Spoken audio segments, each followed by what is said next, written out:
taxes and we're going to do them right. Oh, we're gonna do our taxes and we're going to do them right. All right, folks, the president of the Jamaica Confederation of Trade Unions, Helene Davis White, is calling on the government to increase the income tax threshold to deal with the current state of cost of living. She joins us now, not for the first time here on Smile, to talk more about this. Morning, Helene, how are you? Morning, Neville. All is I'm doing well, thanks. All right. So it's at what, 1.5 million now? Is that where it is now? Yes. Since about 2016, 17, it has been at that. Right. I didn't want to speak for you, but I'm thinking that this is because of the increase in pay that you're suggesting that maybe they should increase the threshold because you increase the pay, but you're going to take back some money for tax. Is that what you're saying? That's exactly what the situation is. Particularly for public sector workers who have seen increases as a result of the compensation review. And, a lot of workers have now moved into the taxable range. And what they have seen is, and they have interpreted the situation as the government giving with one hand and taking back with the other. And so as a result of which we have been making representation that the income tax threshold should be increased. We understand that when you increase the threshold, it is not only going to be something that affects public sector workers, it's going to affect all workers across the board. And so what will happen is that the government will, so to speak, lose revenue because a large part of government revenue does come from PAYE persons.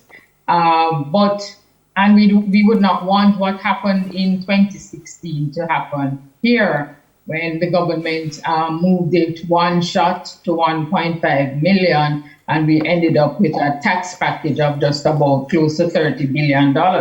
So we don't want that to be repeated, but we believe that, if the government looks at it, they should be able to put in place a kind of plan that allows for increases over time until we get to a point that, the workers will not be seeing, or it will not seem to them that they have lost more than they have gained from the increase in pay.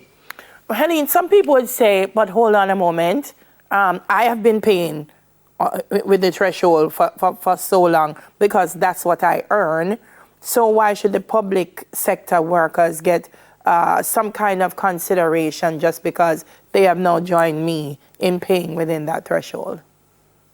And I think this is why I made the point that we understand, that it is not something that will only affect public sector workers, that it will in fact affect the entire tax-paying population. But the truth is, even for those who have been paying at that level before, with inflation that has affected us, particularly in the pandemic and since the pandemic, we believe that the value of that 1.5 million has been eroded.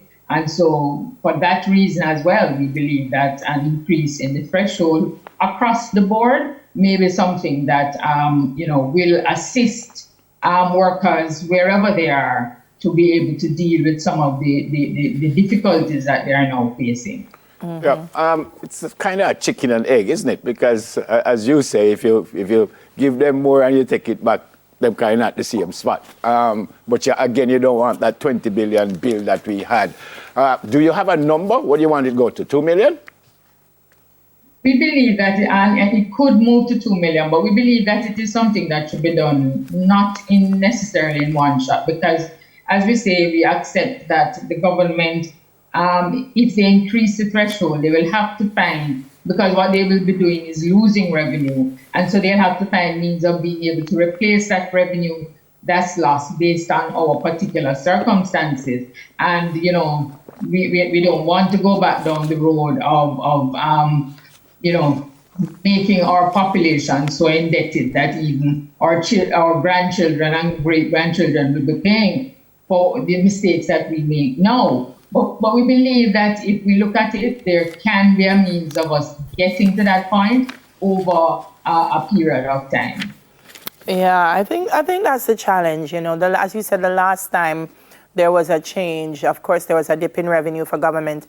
And Minister Clark has expressed that a review is not possible at this time. You're saying over time, but over what period of time? 2 years, 3 years, 4, 5? We believe that it can be done over a 3-year period, and we may not necessarily be looking at it in this budget cycle. But as we say, if the government plans ahead, they should be able to put in place, policies that will ensure that what they lose as a result, they can make up back through some other means. And then when you say not at once, so don't hit it straight to 2 million. What you do? You go 1.7? No, where you start? 1.7 and then next year you go 1.8? What you do? They're all different ways in which it can be done. But the truth is that as we are speaking, the figures we have not actually worked through. But what we do know is that it is possible and it can be done if, in fact, you plan ahead for it and are able to implement it without it doing too much damage to the Jamaican economy and, making Jamaicans more indebted than they are now. Yeah, where are you with it? Because as Daly just said, Minister Clark says he can't do anything right now. So where are you with it right now? Have you had any serious chattings with anyone about this? We have had, but in the discussions relating to the compensation review, we did raise it with Minister Clark. And he did say exactly as he said in the budget that it could not be done, it could not be afforded now. But he did not actually say it cannot ever be done. It's just that it can't be afforded now. But what we would hope, and certainly what we intend to do, because a lot of the discussions with the compensation review have not been entirely completed. The agreement that we signed indicated that we will continue discussions on several other items, and we expect that in those discussions we'll be able to raise yet again and try to get from Minister Clark and the government a means by which we can say to our members, something is being done, and you can look forward to something possibly starting in the next budget cycle. That's something that we would want to be able to tie down through the discussions, the continuing discussions. All right. Final question from me, Mrs. Davis-White, and it's we're going to change lanes just a bit with the compensation packages that we have seen from the minister. Some people are still not too impressed with it. As I read yesterday that the teachers are saying not everybody get their money. Where are you as far as a unionist with all of that? Are things moving apace the way you would want to see it? Well, where we are now, I think we have completed most of the groups in the core public sector, meaning ministries, agencies, and departments. And the work is now being done for public bodies, but that is not following the same kind of timeline as the situation with the MDAs. And yes, we still do have persons, and this is one of the reasons why we had to actually, raise the issue of the income tax threshold, because one of the means by which we have been able to accomplish the increased rates is by the absorption of allowances that were non-taxable into pay, which is now taxable. And that's one of the reasons why people are seeing, certainly those who have had these allowances absorbed into their salary, that's one of the reasons why they are seeing this high income tax take from their salary. And, it's something that they are unaccustomed to. And it has really been not as a result of the increase that they have received so much, but as a result of the fact that something like upkeep allowance and other allowances for other groups have now been absorbed into their basic pay package. Okay. Thanks a lot for speaking with us. Stay safe. God bless you. Thanks. Welcome, President of the Jamaica Confederation of Trade Unions, Mrs. Helene Davis White. I've said this must about 5 years ago, and after I said it, they brought in the tax threshold. Don't take no money out of my salary.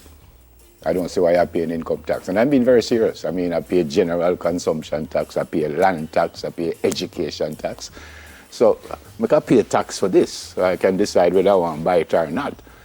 But I don't see why I must take so much money out of my salary. And we've proven that it can be done because the government raised the tax threshold to 1.5. So if you earn under $1.5 million, you don't pay income tax. I don't see why I must pay income tax. Look like I'm a lone wolf saying that. But No, not at all. Not a lone wolf, but but I'm serious. I mean, I pay so many other taxes. You pay tax on gas and all kinds of stuff. I don't see why you must take money out of my salary. fuel. Yeah, we tax, pay all kind of tax. all kind of I mean, tax. as I say, every year I pay the land tax and you pay general consumption tax, which is what, property 15%. You pay property tax, you pay this tax, you know. So, no, leave my salary alone. But no. Well, after the break, it's off the shelf. Jamaican Proverbs 52 Weeks Journal. Soon come.